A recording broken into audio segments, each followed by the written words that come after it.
Bien. Bonsoir à toutes et à tous.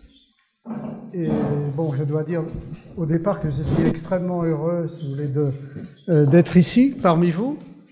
Ce plaisir, je le dois d'abord et avant tout au Centre national de la culture polonaise et à sa directrice qui est ici présente, qui m'a permis d'avoir ce plaisir d'être ici pour parler de la place des habitants, nouveaux acteurs de la cité, puisque c'est par cette institution que je suis accueilli d'une certaine manière, mais aussi et surtout un très grand merci à Zofia, sans qui rien ne se serait fait. Merci pour sa ténacité.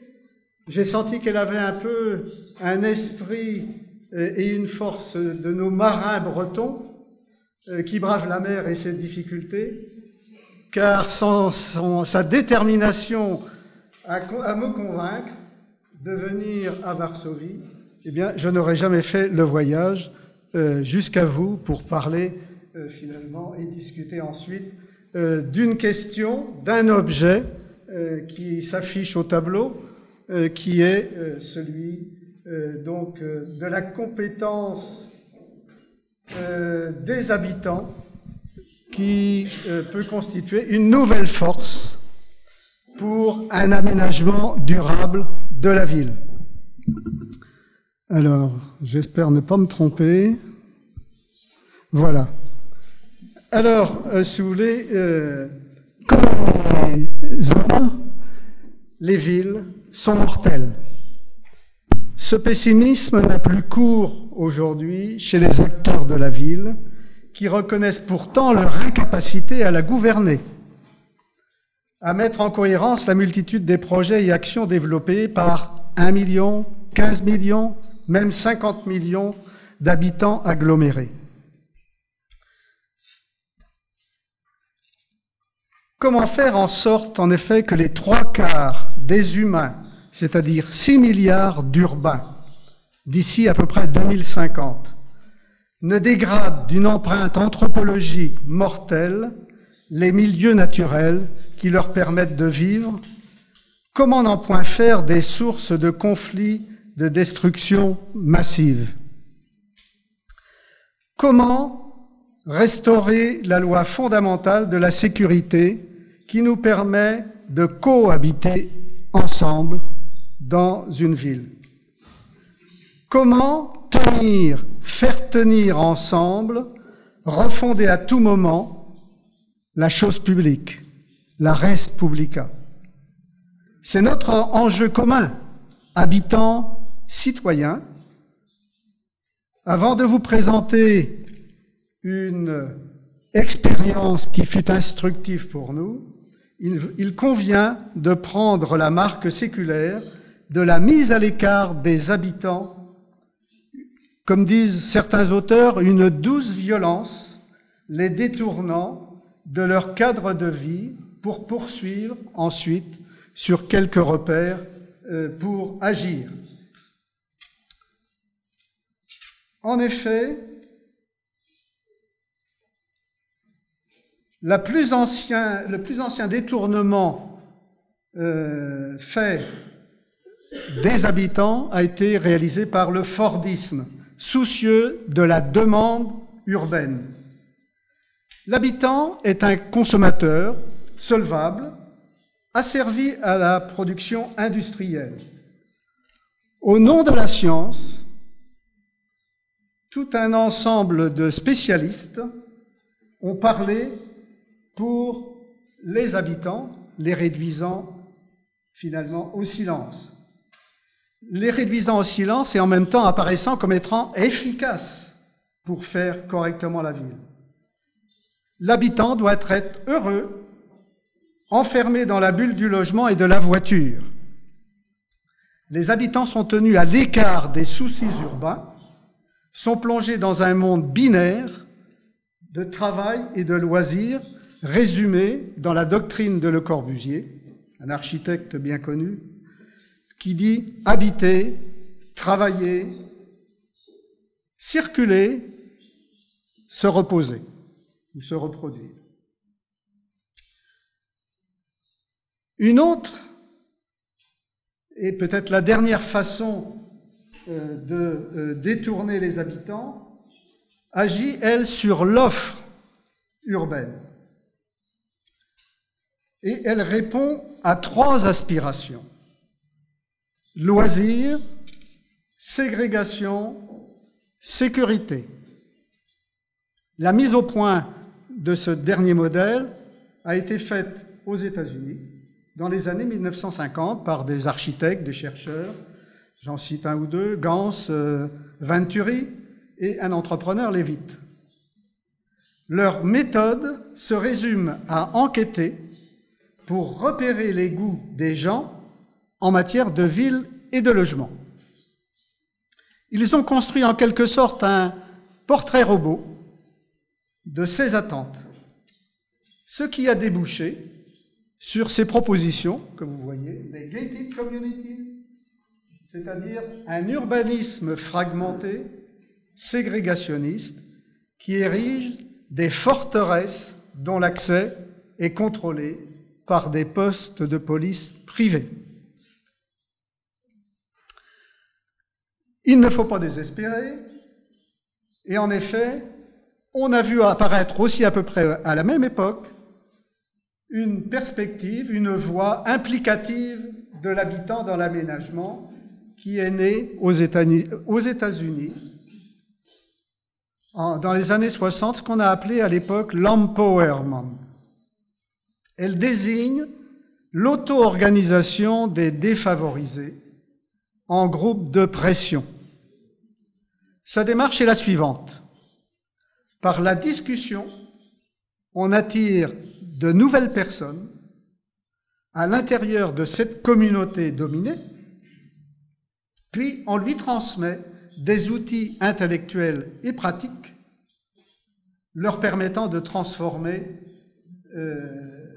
collectivement leurs conditions, leur situation. Cette voie a pris en France son essor fin des années 2000. Elle a même inspiré un rapport public pour le ministère avec une loi à la clé qui s'intitule « Citoyenneté et pouvoir d'agir dans les quartiers populaires », dont l'esprit a irrigué à la fois la loi française de 2014 et un mouvement d'empowerment dont on voit ici le logo, les pas sans nous. Après ce survol, je vous propose de prendre un vol pour découvrir un exemple auquel j'ai été très précisément et activement associé et qui a cherché à fortifier l'habitant. C'est l'expérience d'un quartier populaire à Rennes qui s'appelle le Blône. Quelques éléments, si vous voulez, de diagnostic au départ et de découverte. Donc vous êtes dans le centre de la ville de Rennes, vous la survolez, et vous êtes au cœur de la ville. Les petites flèches bleues ont pour volonté de montrer les points importants.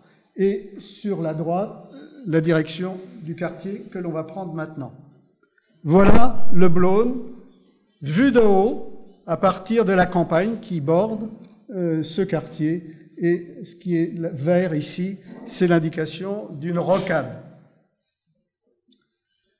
Donc sur l'ensemble de la ville, c'est ici que se tient le quartier du Blône. Ce quartier a suivi une évolution paradoxale. Il est en effet passé de 20 000 habitants à 17 000 habitants, c'est-à-dire qu'au fond, il est rétrécissant. Il perd des habitants depuis 20 ans. Cela est d'autant plus surprenant que l'agglomération rennaise connaît un dynamisme démographique. Elle atteint les 450 000 habitants, construit chaque année plus de 4 000 logements neufs et veut éviter un développement d'une banlieue et d'une urbanisation de son bassin agricole qui est très riche.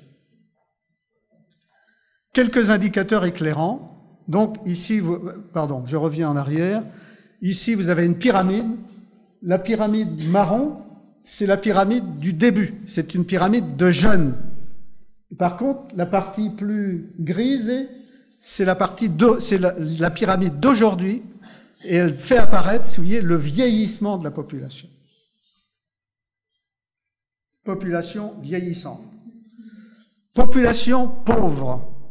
Population pauvre, 50% des logements sur le quartier sont des logements construits pour les milieux populaires, la moitié. Un tiers des habitants, donc ici, à droite, un tiers des ménages, vit des prestations sociales, c'est-à-dire que c'est l'apport public pour vivre quotidiennement. Une jeunesse qui est sans travail, et un quart de la population sont des émigrés, c'est-à-dire des étrangers. Et puis sur la partie gauche, la moitié sont des ménages qui ne payent pas d'impôts, c'est-à-dire qu'ils n'ont pas suffisamment d'argent pour payer des impôts. Autre élément problématique, c'est que le patrimoine bâti est marqué par une image négative qui se traduit par un prix du mètre carré du logement qui est à la traîne, c'est-à-dire que les petites flèches bleues indiquent que, si vous voulez, le quartier du Blône est le dernier des quartiers sur l'ensemble de l'agglomération du point de vue des prix des logements au mètre carré. Donc voilà, quelques éléments très rapides, mais qui montrent, si vous voulez, qu'on est dans un quartier vraiment à difficulté. Alors, pour redynamiser le quartier, les responsables ont décidé de faire du Blône un quartier prioritaire. Alors, d'où vient, et c'est la question qui est sous vos yeux, d'où vient la forte opposition des habitants dans cette transformation? Paradoxe apparent, c'est que cette volonté vient du politique et vient du maire et de l'adjoint à l'urbanisme d'améliorer le quartier en remettant une partie de leur pouvoir à eux, aux habitants, pour faire avec eux. Cette concession de pouvoir a fait l'objet d'un traité signé sous forme d'une charte de la participation. Pour les inciter, pour faire réagir les habitants, eh bien, un premier document d'urbanisme a été fait sans les habitants. Un document qui a été publié. Évidemment, les gens, quand ils ont vu ça, ils se sont révoltés. Ils ont dit, c'est pas possible, on ne peut pas laisser passer des choses comme ça. Ça ne correspond pas du tout à ce qu'on attend. Alors, ce document a été fait par l'urbaniste et le paysagiste qui avaient un contrat avec la ville. Alors, on est passé ensuite dans une deuxième phase, après cette phase de mobilisation, par réaction en quelque sorte, à une phase d'appel aux habitants volontaires, en leur affectant un statut officiel, le statut d'ambassadeur. Une centaine de personnes, donc sur 17 000 habitants, une centaine ont répondu positivement, et donc il y avait un certain nombre de postes, 50 postes étaient affectés à des ambassadeurs, et donc comme il y avait une centaine, eh bien 50 ont été des suppléants. C'était des habitants qui étaient disponibles, qui allaient l'être parce qu'ils allaient arriver à la retraite, et qui voulaient s'inscrire dans une démarche citoyenne de participation. Ils se font les relais, en quelque sorte, se connectent à des réseaux d'associations, de collectifs, etc., dans le quartier pour entendre les attentes, pour porter des propositions ou des désirs de quartier.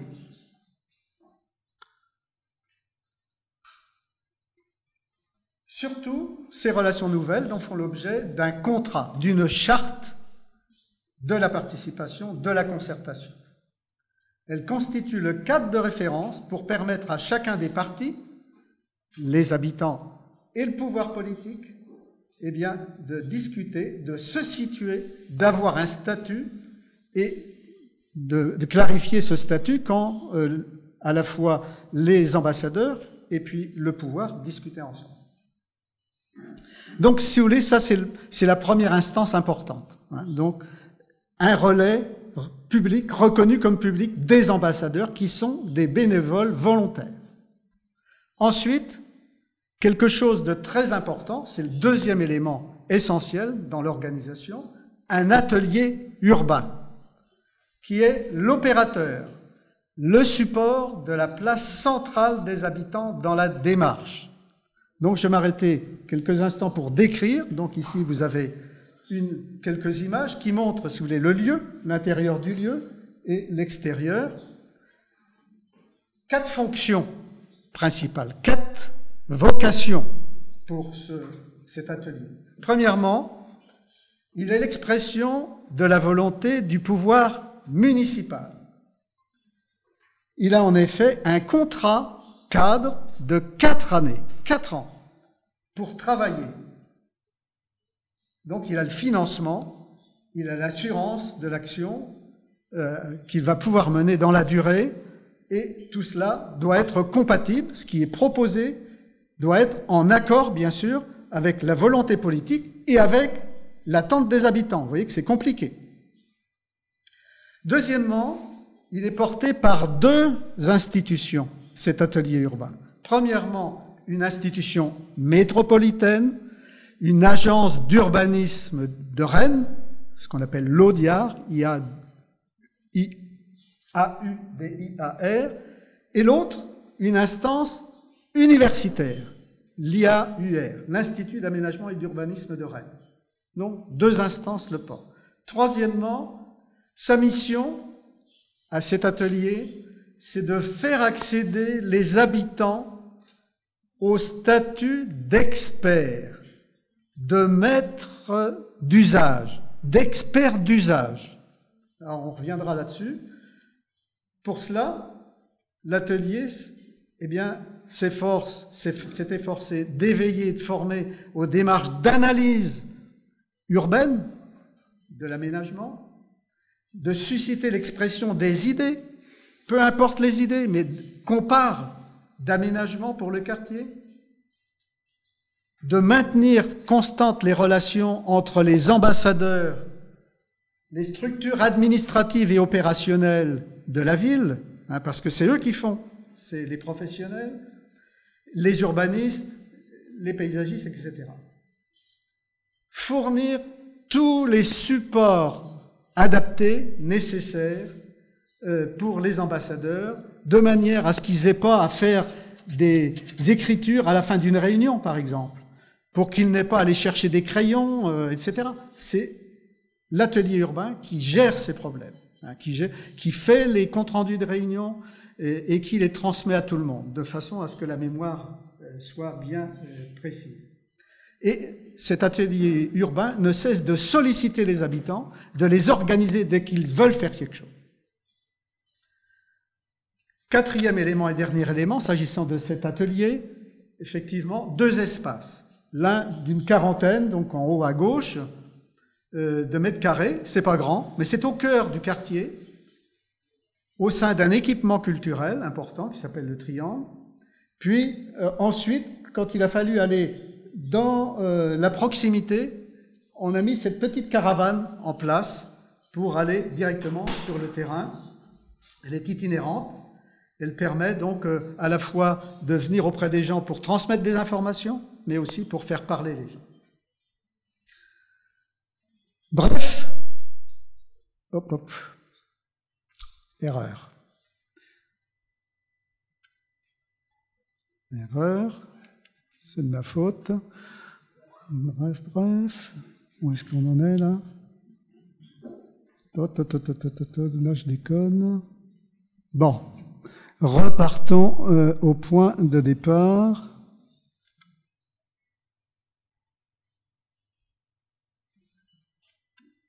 Donc, l'atelier urbain accompagne les ambassadeurs et les habitants pour qu'ils se légitiment.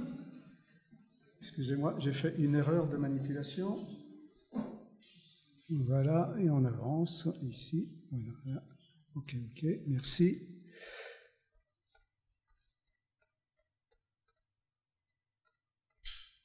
Voilà. Donc, la démarche accompagne les ambassadeurs et les habitants pour qu'ils se légitiment et prennent la place dans le paysage des acteurs du projet urbain du quartier. Et donc ici, ce petit élément, c'est simplement pour résumer l'idée, même si il y a des discussions autour de ça, mais pour aménager l'espace, vous avez toujours un maître d'ouvrage qui paye et qui décide. Vous avez un maître d'œuvre qui conçoit, qui invente, et puis vous avez des habitants qui en général attendent que ça vienne, mais là, justement, ils sont là, et on l'a appelé maîtrise d'usage. Maîtrise d'usage parce que c'est eux qui savent finalement comment vivre. Alors, quelles actions les habitants ont-ils menées à l'occasion du projet urbain? Le but, c'est d'esquisser un horizon commun pour l'avenir de cet espace, un espace commun, un projet commun, conforter les liens avec les habitants. Alors, pour cela, eh bien, il faut mieux connaître son quartier. Ça a été la première idée, mieux connaître son quartier.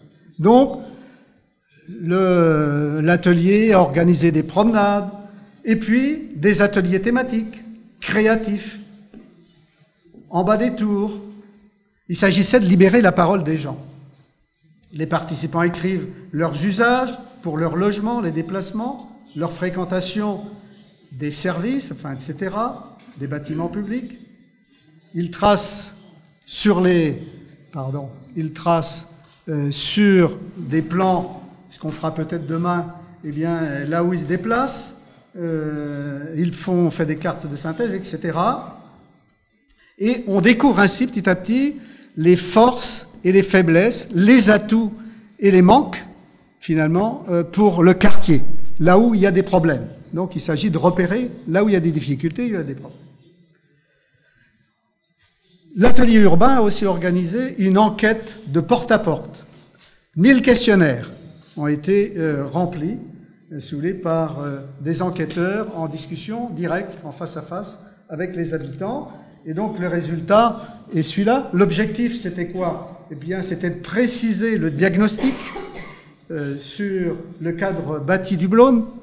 C'était aussi de connaître les attentes des habitants du quartier sur un tas de problèmes, donc je ne rentre pas dans les détails, mais aussi c'était d'avoir un retour sur leur perception du projet engagé. Et donc le projet était engagé, le projet de transformation du quartier, et donc c'était une occasion d'avoir un retour sur comment c'était reçu. Les résultats ont été présentés lors de forums.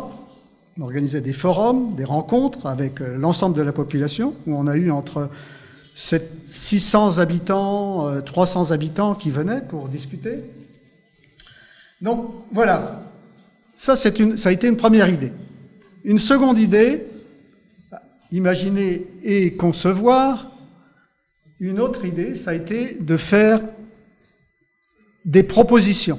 L'idée, c'était de pousser les gens à imaginer des transformations du quartier. Donc, l'imagination au pouvoir, en quelque sorte. Formuler dans un texte, partager les attentes imaginées par les uns et par les autres pour l'avenir du quartier.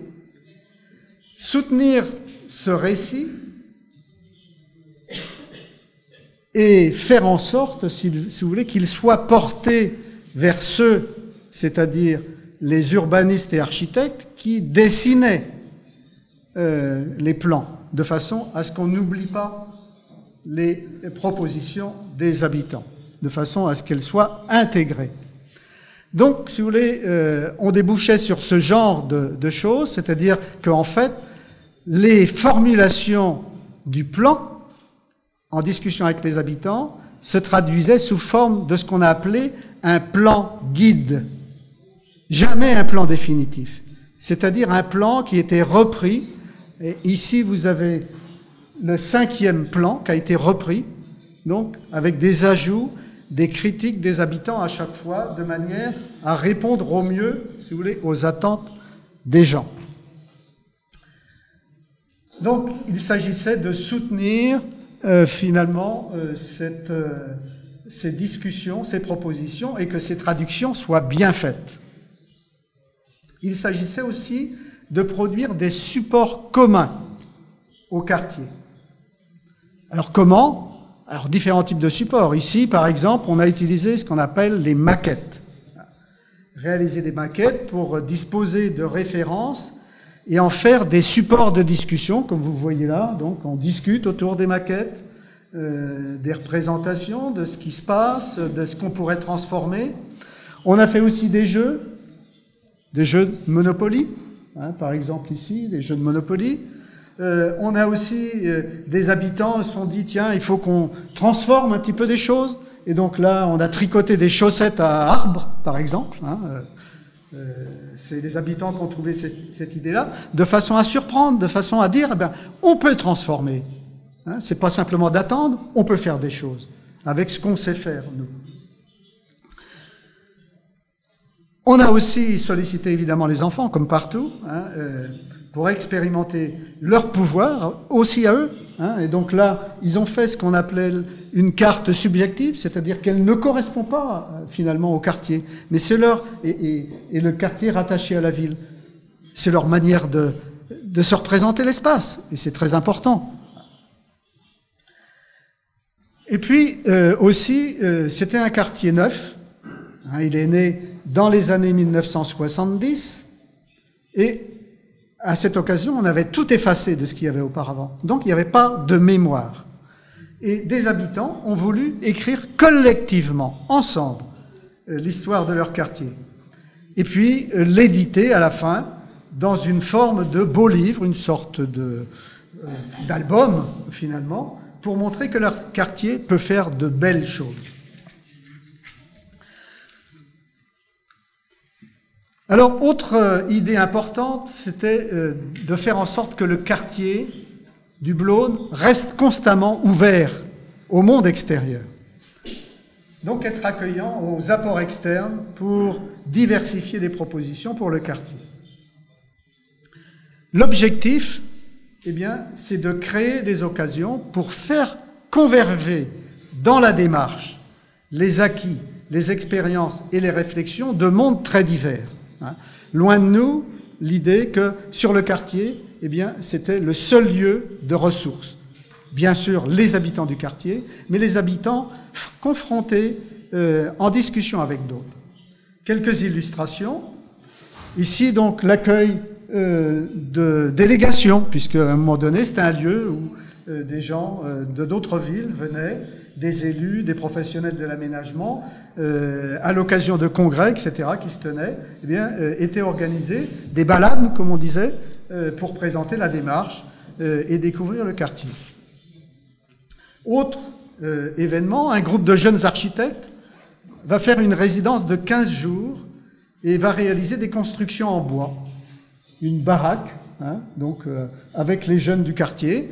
Et puis, à la fin, ils ont laissé ces espaces de jeu et cette baraque, qui existe toujours, ça fait 3 ou 4 ans, hein, elle tient tout le temps, donc ce qui veut dire que ça correspondait bien à leur attente. Et puis, des professeurs d'architecture, des urbanistes, ont pris ce secteur du Blône comme objet de travail. Donc, ils ont fait à partir de là des exercices sur des plans, des cartes, enfin, etc., pour inventer d'autres formes d'espace. Et puis, ils ont fait des expositions dans les lieux où il y avait possibilité de faire des expositions pour présenter un peu leurs résultats. L'IAUR, donc l'Institut, et l'Atelier urbain ont aussi ensemble organisé, des workshops avec des étudiants de différentes universités et aussi des artistes, enfin, etc., qui duraient une semaine. Hein. Pour nous, un workshop, ça dure une semaine. C'est l'occasion, donc, c'était l'occasion pour les gens, les habitants, d'être mêlés à cette histoire-là, puisqu'à un moment donné, il fallait faire un choix, et donc, on avait constitué une sorte de jury, hein, puisqu'il y avait des sous à la fin, et donc les habitants étaient dans le jury pour choisir la meilleure des propositions qui avaient été faites par les étudiants dans le cadre du workshop. Pour nous, il est très important, si vous voulez, on a un terme, c'est l'intelligence du vivre ensemble.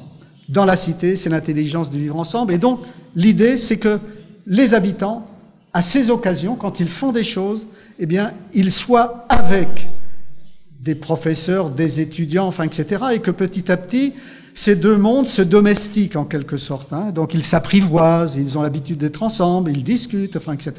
C'est très important pour nous. Donc ces workshops, on y tenait beaucoup. Une sorte de compagnonnage.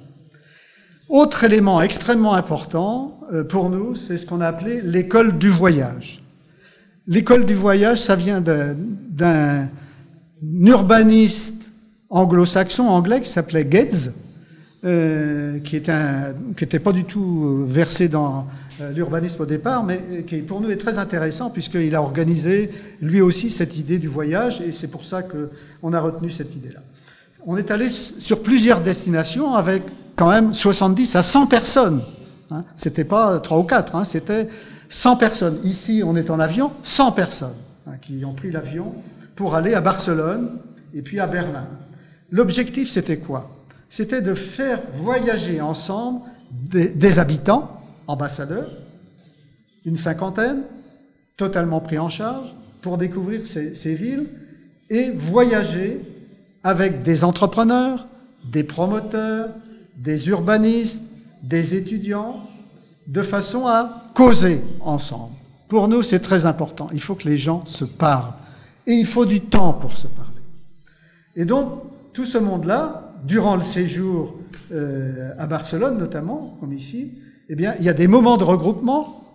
Hein, c'est pas simplement la promenade. C'est-à-dire qu'ensemble, on réfléchit. Le soir, avant de manger, eh bien, voilà, ici, on a des séances de travail où on discute, où on échange nos réflexions et où, à la fin, eh bien, il y a évidemment le repas, puisque pour nous, la convivialité est extrêmement importante dans tous ces moments, mais ça passe par ces moments-là. Autre chose importante, si vous voulez, c'est que les habitants, eh bien, on a essayé de les confronter à des technologies nouvelles. Comme ici, par exemple, donc, sur l'image du haut, c'est une technique apportée par Orange, hein, donc c'est l'idée des empreintes de mouvement. Hein. Donc une des questions, c'était de savoir par où véritablement les gens se déplacent, circulent, où est-ce qu'ils vont dans la journée? Eh bien, avec un smartphone et avec un système centralisé, les gens donc décidaient d'être suivis à la trace par leur smartphone. Eh bien, à la fin, on arrive à avoir des maquettes comme ça, 3D, hein, puisqu'en fait, à la fin, on les imprime en 3 dimensions, pour voir eh bien, là où les gens, la personne est allée, où elle s'est déplacée dans la ville.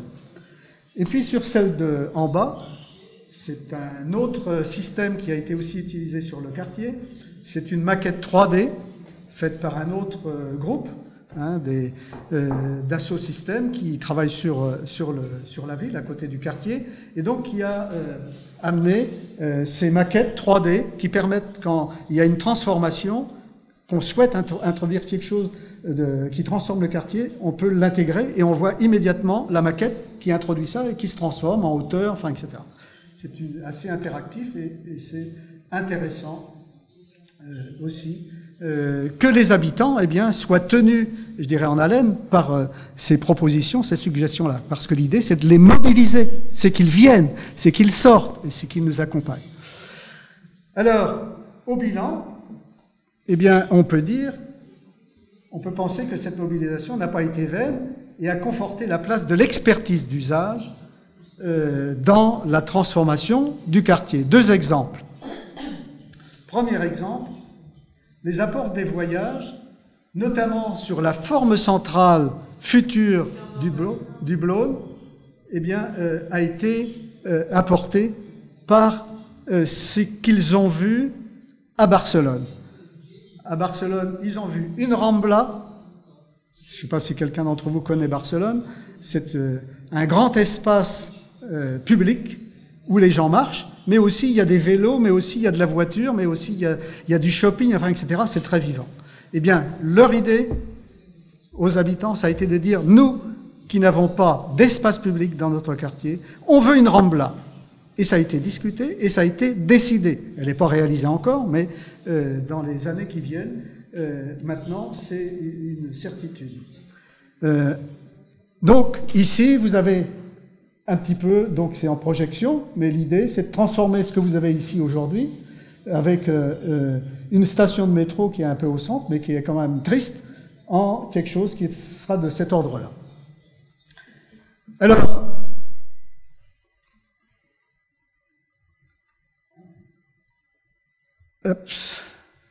bon, ça ne va plus avancer. Autre chose,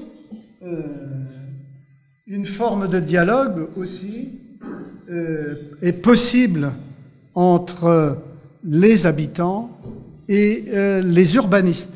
Et cela peut déboucher notamment sur des idées nouvelles, y compris pour les urbanistes. C'est ça qui est intéressant, c'est-à-dire que c'est pas uniquement, je dirais, on écoute ces pauvres, mais que précisément, je dirais, les spécialistes s'enrichissent par justement ce qu'ils peuvent retirer. Alors je suis coincé parce que ça n'avance plus, paf paf, et ça ne veut plus avancer. Je suis désolé. Alors, l'idée, par exemple, de la ville qui se construit par couches, eh bien, a amené... Merci. Ça y est. Donc là, ça ne bougeait plus tout à l'heure. Voilà, c'est bon, on est à la bonne. Voilà. Donc ça a amené l'urbaniste à dire, au fond, la question qui est posée pour votre quartier, ça n'est pas de venir et de transformer tout brutalement, mais c'est d'ajouter une couche urbaine qui sera votre couche à vous, celle de votre génération. Et donc, d'une certaine manière, plutôt que de dire c'est à prendre ou à laisser, eh bien là, on introduit cette dimension que l'habitant, d'une certaine manière, il y a sa part et une part qui restera pour la postérité. Vous voyez, c'est quelque chose d'intéressant que cette idée-là. Donc voilà, si vous voulez, une histoire qui vous paraît peut-être exotique, mais le problème aujourd'hui, c'est qu'est-ce qu'on peut faire à partir de là? Quel transfert? Si je suis ici, c'est que je crois au transfert, c'est que je crois d'une certaine manière à cette capacité que nous avons à nous inspirer de quelque chose et à en faire un peu son miel. Mais il est évident que ça reste globalement relativement difficile à en décider puisque chaque démarche est singulière, chaque démarche est particulière, chaque lieu a ses contraintes, enfin, etc. Néanmoins, je pense que le renforcement de la présence habitante dans la conception puis la réalisation de son cadre de vie, de son cadre bâti, est subordonné à quelques paramètres essentiels. Je pense qu'il s'enracine véritablement dans une expérience ou dans des vies sociales, associatives, de proximité dynamique, où l'expérience passée joue un rôle pour participer d'une certaine manière et construire une culture de pouvoir agir, puisque la question c'est pouvoir agir, on peut agir, et ce pouvoir agir, il faut qu'il sorte. Donc 3 points je retire de cela. 1, bien sûr, il faut une volonté politique, et il faut passer de ce que les anglo-saxons appellent, passer du top-down au bottom-up. Donc ça c'est très important, il faut passer par là. Première. Deuxième idée, et je m'excuse, c'est un peu compliqué mon schéma, mais bon, je vais passer rapidement, malgré tout, c'est une compréhension anthropologique des choses. Je crois qu'il faut que on se dise que, et c'est les 3 plaques bleues en bas, c'est que les habitants, depuis plus d'1 siècle, passent par des étapes successives qui sont quasiment toujours les mêmes. D'une oppression par rapport à l'espace, c'est-à-dire que finalement, l'espace que l'on a, dans lequel on vit, qu'ont fait les architectes, les urbanistes, ce que je vous ai montré au début, c'est pas leur truc. Et au bout d'un certain temps, ça ne correspond pas du tout à ce qu'on attend. Donc, ils supportent, mais sans doute, vaille que vaille, ça organise plus ou moins leur cadre quotidien, et ça n'est pas satisfaisant.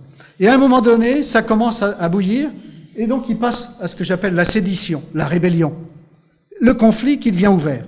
Et à ce moment-là, eh bien donc, on casse, on menace, On va à la mairie, on va ici ou là, on dit ah, c'est pas possible, vous nous entendez pas, enfin, etc. On fait des contre-plans. Dans les années 70, notamment, les étudiants architectes ont beaucoup travaillé là-dessus. Ils avaient créé des ateliers populaires pour qu'en sortent les habitants qui avaient des idées. Eh bien, je pense à une ville très importante là-dessus, c'est Bruxelles, par exemple. Bruxelles, la capitale de la communauté économique européenne, où là, effectivement, il y a eu beaucoup d'ateliers populaires qui se sont développés et qui ont eu une influence très grande. Et puis, à un moment donné, tout ça bloque, et on se dit, il faut qu'on cause ensemble.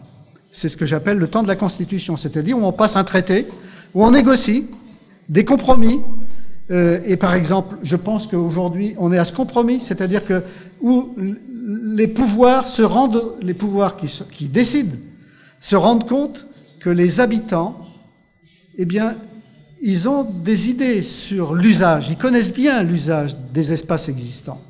Donc, ils reconnaissent finalement cette expertise d'usage.